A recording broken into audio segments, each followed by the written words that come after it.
ಇನ್ನಿಯೋ ನಿಂಗರ support ಗೊಂಡು ನಾನು ಇಂತಟ್ಟುಂಡುಲ್ಲ ಎಕ್ಕಲು ನಿಂಗ ನನ್ನ ಮನಸ್ಸಲ್ಲಿರ್ತೀರಾ। সুপারস্টার শাকিব খানের তাণ্ডব সিনেমায় জুটি বেঁধে অভিনয় করতে যাচ্ছেন দক্ষিণী অভিনেত্রী রাশমিকা মান্দানা অ্যান্ড ভাই। শাকিব খানের তাণ্ডব সিনেমায় রাশমিকা মান্দানা কিভাবে যুক্ত হলো সেটা জানতে হলে ভিডিওটি না টেনে শেষ পর্যন্ত দেখবেন। দ্যাটস ওয়াই ঢালিউডের সুপারস্টার শাকিব খানের নতুন সিনেমা বরবাদের ফার্স্ট লুক ইতিমধ্যেই দেশ বিদেশের ভক্ত অনুরাগীদের মধ্যে সাড়া ফেলেছে। শাকিবের এই নতুন লুককে ঘিরে দক্ষিণ ভারত থেকেও প্রশংসার ঝড় উঠেছে। বিশেষ করে দক্ষিণ ভারতের জনপ্রিয় অভিনেত্রী এবং এই সময়ের সবচেয়ে দামি তারকা রাশমিকা মান্দানা শাকিব খানের লুক দেখে মুগ্ধ হয়ে শাকিবের সঙ্গে কাজ করার ইচ্ছা প্রকাশ করেছেন।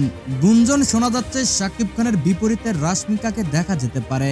রায়হান রাফির পরবর্তী সিনেমা তাণ্ডবের নির্মাতার পক্ষ থেকে এ নিয়ে এখনো কোনো আনুষ্ঠানিক ঘোষণা আসেনি, তবে জানা গেছে রাশমিকার সঙ্গে সিনেমার প্রাথমিক আলোচনা চলছে। যদি বিষয়টি চূড়ান্ত হয় তবে এটি হবে ঢালিউডের ইতিহাসে আরেকটি বড় মাইল ফলক। এদিকে বরবাদের ফার্স্ট লুক নিয়ে ইতিমধ্যেই ভারতীয় গণমাধ্যমেও শাকিব খানের প্রশংসা শুরু হয়েছে। বিশেষ করে তার নতুন লুককে অনেকেই তুলনা করছেন বাংলাদেশের কেজিএফ হতে চলেছেন শাকিব খান। বলিউড থেকে শুরু করে দক্ষিণী সিনেমার নির্মাতারাও শাকিবের এই লুক নিয়ে আগ্রহ প্রকাশ করেছেন।